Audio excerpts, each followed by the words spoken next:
United Financial Group, c'est la gestion fiduciaire du patrimoine. Ce sont les investissements dans l'élaboration des produits innovants d'une nouvelle génération. UFG, c'est les domaines et les technologies les plus prometteurs, ainsi que la médecine sûre et les développements IT dans le domaine de blockchain. Notre mission, c'est de créer un portefeuille équilibré pour chacun. United Financial Group, si vous investissez avec nous, vous créez votre propre avenir. Bonsoir tout le monde. Aujourd'hui, on fera un webinaire.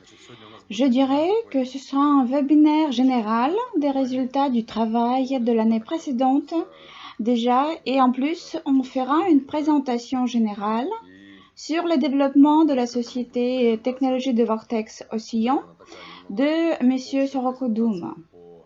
Et après, je vais vous parler des résultats de notre rendez-vous où je suis allée dans l'Université d'État de Moscou. Et je vous en ai déjà parlé au dernier webinaire. Le développement du médicament pour le traitement du cancer. Je vais vous en parler plus en détail dans la deuxième partie de notre webinaire. Sur quelle étape nous sommes pour ce sujet, etc. Donc, le premier point pour aujourd'hui, le 15 novembre, nous avons commencé l'étape 7 de l'investissement et le prix actuel d'un part d'investissement, c'est 8,33 $. Si vous achetez le pack en une seule tranche. Si vous achetez le pack en tempérament, un part est moins cher. Dans le wiki, ce n'est pas disponible, mais vous pouvez le voir dans le webinaire. Donc, plus votre pack d'investissement est grand, moins le prix est le prix d'un part. Ceux qui regardent le webinaire peuvent le voir eux-mêmes. Voilà ce qui concerne le changement d'étape. Le moment suivant, je vais vous parler de l'activité de notre société. Pour ceux qui assistent à notre webinaire la première fois, je représente la société United Financial Group. C'est une société d'investissement, la gestion fiduciaire du patrimoine, ainsi que la formation et la gestion des actifs qui font partie du portefeuille de placement.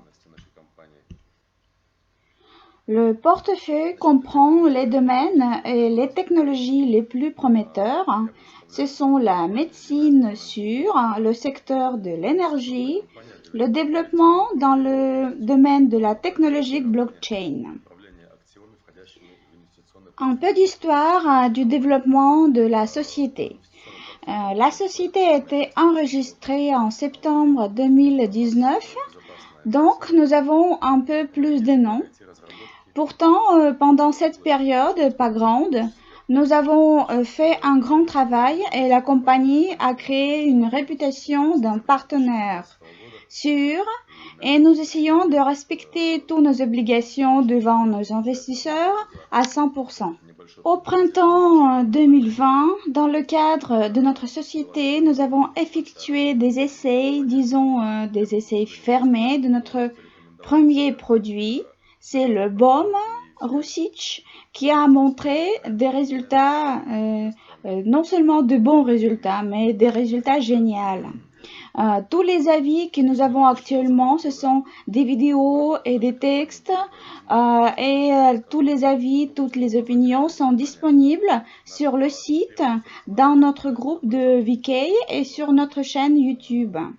Et déjà, au mois de juin, la première partie a été produite pour la réalisation. Actuellement, nous sommes à l'étape de la mise en exploitation de la production automatique. Cette étape du financement de ce produit est à la dernière ligne droite, on dirait. Maintenant, je vais vous parler un peu des nouveaux développements dans le secteur énergétique. Je vous montre encore une fois la photo. C'est M. Evgeny Dmitrievich Sorokodum, directeur général et fondateur de la société Technologie de Vortex Oscillant, dont je vous parlerai un peu. Nous avons signé le contrat le 12 novembre 2020, il y a une semaine. Ce contrat, vous le voyez maintenant devant vous. Ce n'est pas encore le contrat final, on dirait, mais c'est un contrat préalable de collaboration, de partenariat. La version complète est en cours et je pense que cela prendra encore 2-3 semaines pour inclure tous les moments et ne rien oublier. Il faut dire que M. Sorgodoum a le doctorat en sciences techniques et il est le membre du Conseil mondial de la rénovation de l'énergie. C'est un organisme réputé. Comme il est clair du nom de la société, elle est spécialisée dans la technologie de vortex oscillant et ces technologies peuvent résoudre un grand nombre de problèmes dans le monde. Comme tout le monde a remarqué, je suppose, il y a une crise mondiale qui se développe. On en parle sans arrêt. Cette crise concerne le secteur énergétique et le transport. En plus, 15% de la population souffre à cause du manque d'eau fraîche. On essaie de résoudre ces problèmes en améliorant les technologies qui existent, mais malheureusement, cela ne donne pas d'amélioration suffisante. Les améliorations qui se passent, c'est juste quelques pourcents, mais pas grand-chose. Il n'y a pas de grands changements. Et le problème principal est que les constructeurs et les ingénieurs travaillent avec les technologies qui ont été créées et élaborées il y a plus de 100 ans. La technique créée à la base de la mécanique oscillante, c'est ce que la société fait. Cette mécanique sera plus efficace et plus écologique. Ça fait plus de 40 ans que la compagnie Technologie de Vortex Oscillant font ce travail. Il y a plus d'une centaine d'expériments qui ont eu lieu et un grand nombre de résultats positifs. Des recherches sont à mettre en exploitation dans le développement de nouveaux produits. Le secteur principal où on peut utiliser ces technologies, c'est les stations électriques de vortex, les stations centrales hydroélectriques, générateurs d'eau, c'est-à-dire la production de l'eau avec l'air. Dans le transport aérien, pour éteindre les incendies, secteur de pétrole, ce sont les moments principaux. Monsieur Sorgodoum lui-même dit qu'il veut créer et aider à créer des conditions de l'environnement pour les villages écologiques. Voilà la photo de l'éco-village. En ce qui concerne l'opportunité de la création du village écologique, pour restaurer les conditions de vie d'un être humain, il faut le placer plus près de la nature. Je pense que personne ne s'en doute et tout le monde est d'accord. Et donc, pour créer ces villages écologiques, il y a un rang de difficultés et il faut trouver des solutions. Les moments actuels, comme il n'y a pas d'électricité, il y a donc le problème comment chauffer la maison. Problème comment se déplacer à grande distance.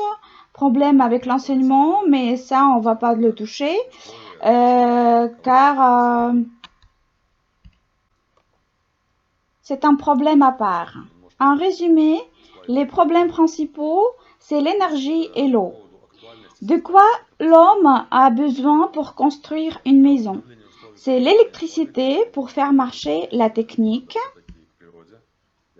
et il faut le chauffage. Cela peut être le chauffage électrique ou autre. On admet que c'est le chauffage à gaz qu'on va utiliser. Du point de vue de l'économie, c'est le moyen le moins cher. Mais si vous avez assez d'électricité, donc vous n'avez pas besoin du gaz. Vous pouvez utiliser le chauffage électrique et ainsi réchauffer la maison. Ici, il y a une solution pour l'énergie. il y a déjà les moyens avec lesquels on peut créer des sources de l'énergie, de la pression de l'atmosphère à côté de la maison. Ici, il s'agit de l'installation de la station de vortex oscillant, le générateur de vortex. Cette source d'énergie doit être mise en marche avec l'accumulateur et puis il fonctionne avec l'énergie qu'il crée lui-même des conditions de l'environnement. C'est-à-dire, par exemple, ce générateur produit 7 kWh et 2 sont mis pour son fonctionnement et donc vous avez 5 kWh libres que vous pouvez utiliser à vos propres besoins. Ainsi, ces générateurs peuvent résoudre les problèmes avec l'énergie dans la construction des villages écologiques. Pour cela, vous ne devez pas installer des lignes électriques ou mettre du gaz.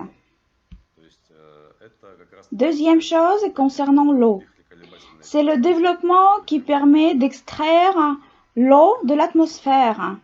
Il y a toujours de l'humidité dans l'air, il y a de l'eau. Et avec des installations spéciales, on peut faire extraire l'eau. Ce ne sera pas encore l'eau potable, mais cette eau peut être utile à la maison pour arroser par exemple les plantes, etc. Pour pouvoir la boire, il faudra y ajouter du sel minéral et après ce sera déjà l'eau potable. La photo que vous voyez, cette photo représente la structure de la station centrale électrique de vortex oscillant. Je ne suis pas physique et je ne pourrai pas vous l'expliquer en détail, mais voilà en ce qui concerne le développement de cette société.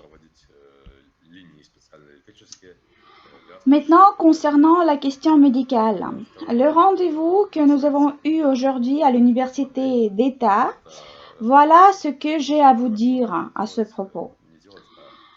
La photo que vous voyez là, c'est Madame Svetlana Pavlovna. Elle est née en 1936 et malheureusement, elle est déjà décédée. C'est une grande savante russe et soviétique. Elle a le doctorat en sciences biologiques et biochimiques et elle a consacré sa carrière à la description et des études des levures noires antarctiques. Les levures sont nées du sol rocheux amenées de la deuxième expédition russe antarctique qui a eu lieu en 1957-1958. Elle est l'auteur de 8 études monographiques consacrées à la mélanine naturelle. En 1969, elle a préparé une recherche, une étude, les mélanines à microbes, qui a été publiée en 1972. Dans la maison d'édition Nauka. En 1970, elle a défendu sa thèse du volume de 578 pages. En 1971, elle prépare une monographie, l'adaptation de micro-organismes aux températures basses, publiée aussi à la maison d'édition Nauka. En 1995, elle a rendu visite au centre oncologique et auprès du centre de Texas à Houston. Le professeur Robert Newman lui a annoncé avoir eu de bons résultats après des essais de ce médicament sur les cellules cancéreuses de l'être humain. En 1996, elle reçoit une licence pour la fabrication du médicament avec la mélanine et en 2007, elle publie sa monographie Astromélanine. C'était une information courte. Voilà le texte, c'est la liste. Les lettres sont petites, mais ce sont tous les toutes les études, les travaux d'études qu'elle a publiés à partir de l'année 1968, puis il y en a 74 jusqu'à 2007, pendant 40 ans. Une note historique concernant le médicament qui s'appelle astramélanine. Le timbre producteur a été trouvé en 1957 de l'exemple du sol d'une île antarctique, Castle, et pris pendant la deuxième expédition antarctique en 1956-57 et publié dans la liste des cultures de microbes sous le numéro 365. Pendant plus de 10 ans, ces micro-organismes restaient sans être étudiés ni décrits et seulement en 1966, Svetlana Pavlovna Liak a commencé à les étudier et ainsi qu'à étudier les fonctions physiologiques.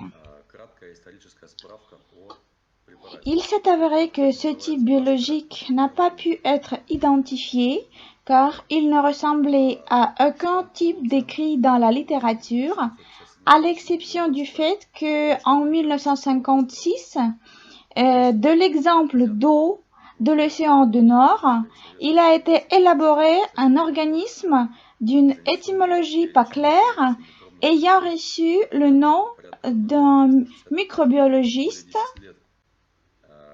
Nedson. Ces organismes se ressemblaient en partie et le trait commun était qu'ils ont été trouvés dans les hautes latitudes. L'un a été trouvé dans l'Arctique et l'autre dans l'Antarctique.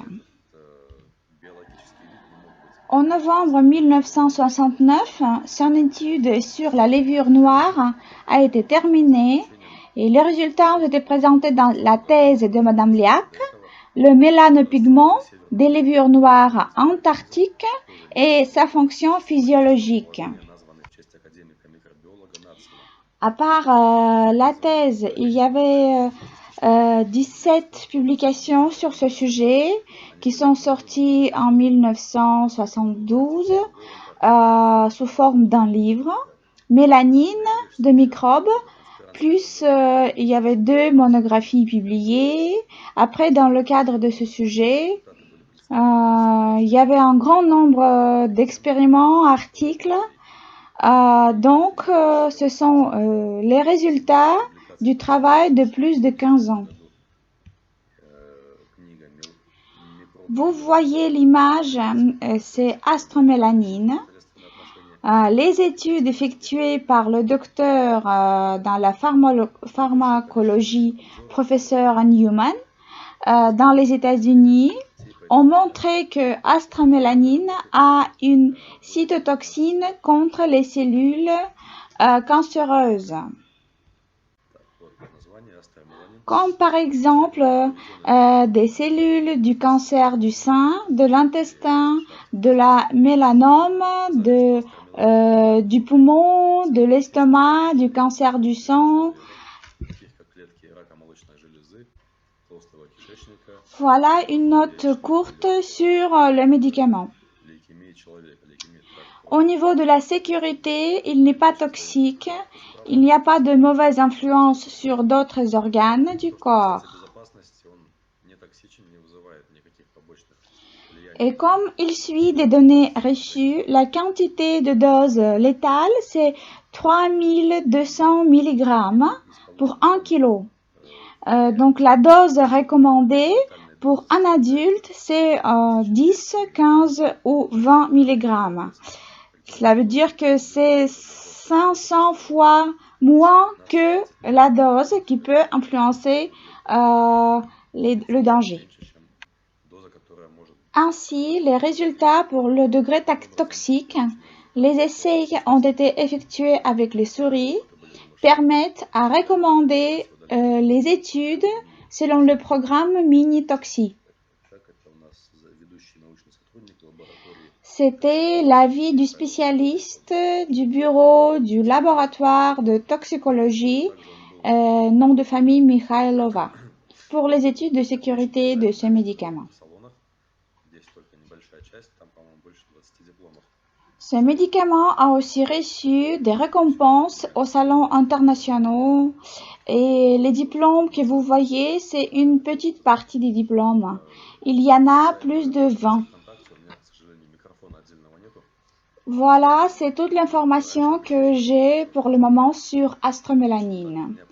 En ce qui concerne la diffusion dans le VK, malheureusement, j'ai pas de micro séparé et avant, il n'y avait pas de problème avec le son, je sais pas. Bon, j'ai tout dit sur l'astromélanine. J'ajoute aussi que nous continuons à étudier le marché pour le sujet des recherches de nouveaux développements intéressants et tous les investisseurs de United Financial Group deviennent les copropriétaires de tous les projets et le profit de tous ces secteurs sera distribué sous forme de dividendes pour les parts de la société. C'est-à-dire, il n'y a pas de parts qui appartiennent seulement à un secteur, à un projet quelconque. Tous les parts incluent tous les secteurs dont on s'occupe. Bon, c'est tout ce que j'ai à vous dire. Maintenant, c'est le moment de faire questions-réponses.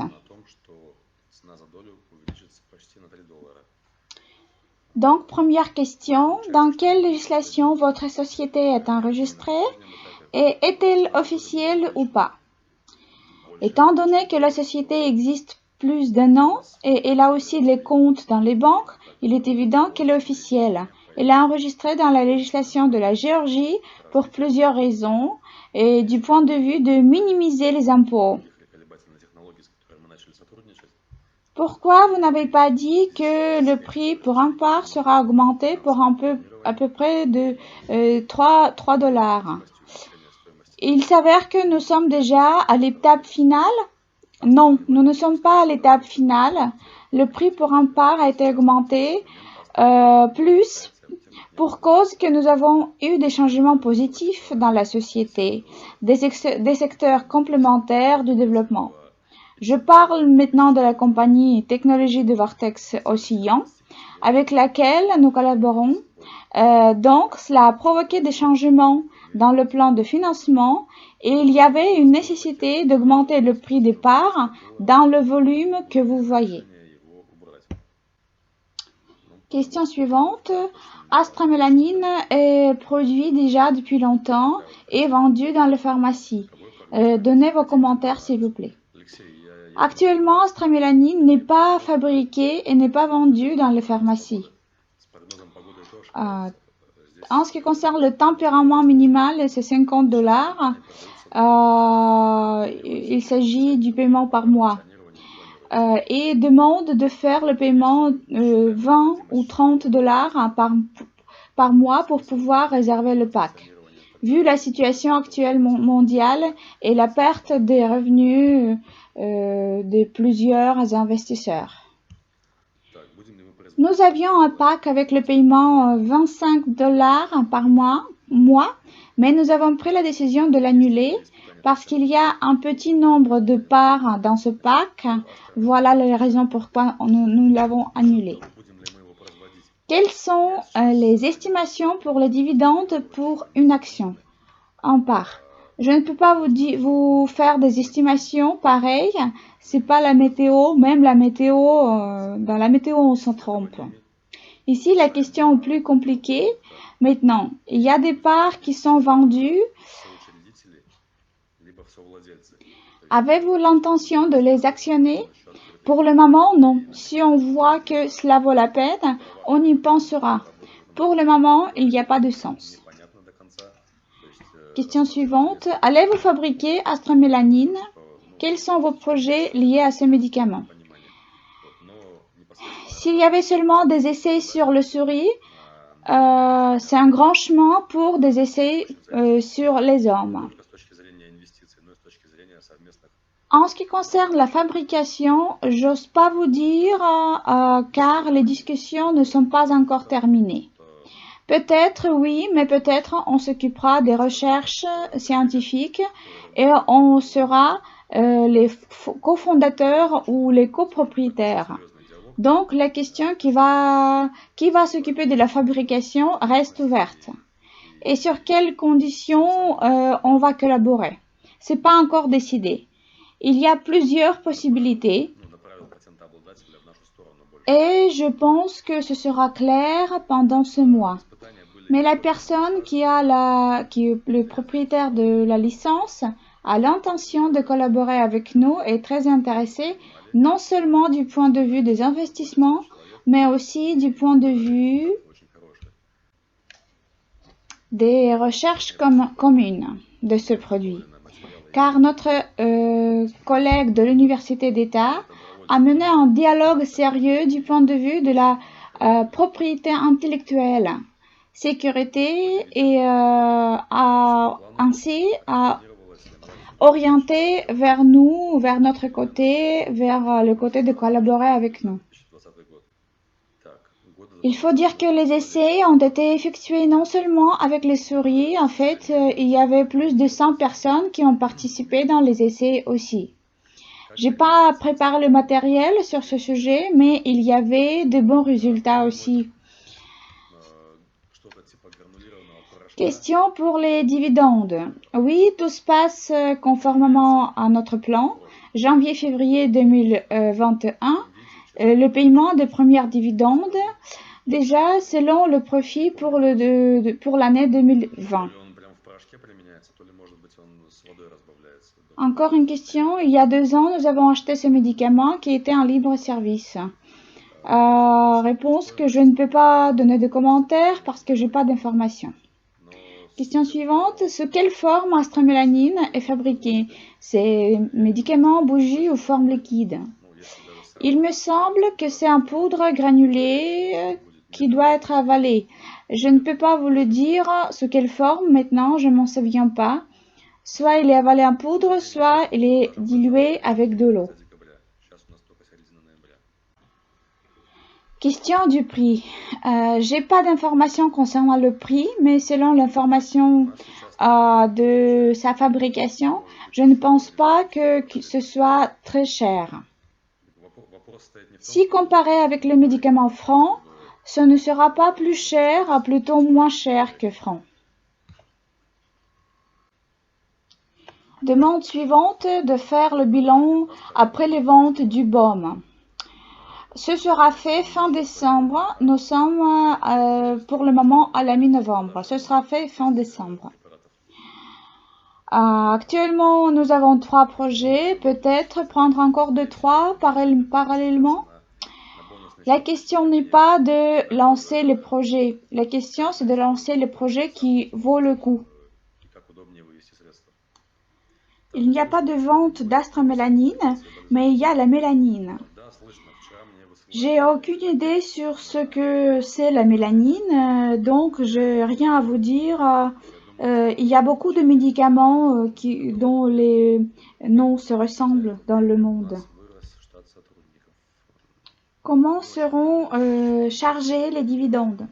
Probablement, ils seront chargés sur le compte bonus, dans le compte personnel. Et puis, chacun choisira comment faire le retrait. Avez-vous des nouvelles concernant la certification du baume? Oui, hier, j'ai confirmé les documents qui doivent déjà être prêts pendant ces jours-là, les jours qui viennent. Le nombre de personnes qui travaillent auprès de notre compagnie est devenu plus grand. J'ai pas bien compris votre question. Que voulez-vous dire? S'il s'agit des personnes qui travaillent auprès de notre société, il y a 1 ou 2 personnes complémentaires. Des avis récents sur le baume se trouvent dans notre groupe et sur YouTube. Envoyez le lien sur les avis dans le chat. Astromélanine va apparaître dans les ventes, si tout se passe bien, en février, selon les paroles du propriétaire de la licence. Il ne peut pas être en vente actuellement, non. Comment se passe la vente du baume? Je dirais, on aimerait bien que ce soit plus actif. Ici, il faut dire que la période de préparation et la période de certification ont pris plus de temps que prévu. Et il faut dire aussi que sans document officiel, nous ne pouvons pas faire la publicité officielle du baume. Ça va avec le son? Vous m'entendez bien? Pas de problème? Donc, je propose de terminer le webinaire. Dernière question. Oui, maintenant, on peut transférer le bonus du compte partenaire sur le compte principal. Encore une question. Y a-t-il des avis, des opinions sur le baume de l'Europe? Vous voulez dire des personnes qui vivent en Europe, qui ont acheté et qui donnent leur avis? Franchement, je ne sais pas, les avis qui sont publiés n'ont pas d'indication s'ils sont de l'Europe ou de notre pays. Alors, on termine notre webinaire pour aujourd'hui. Je veux dire, prenez bien soin de vous et bonne soirée tout le monde.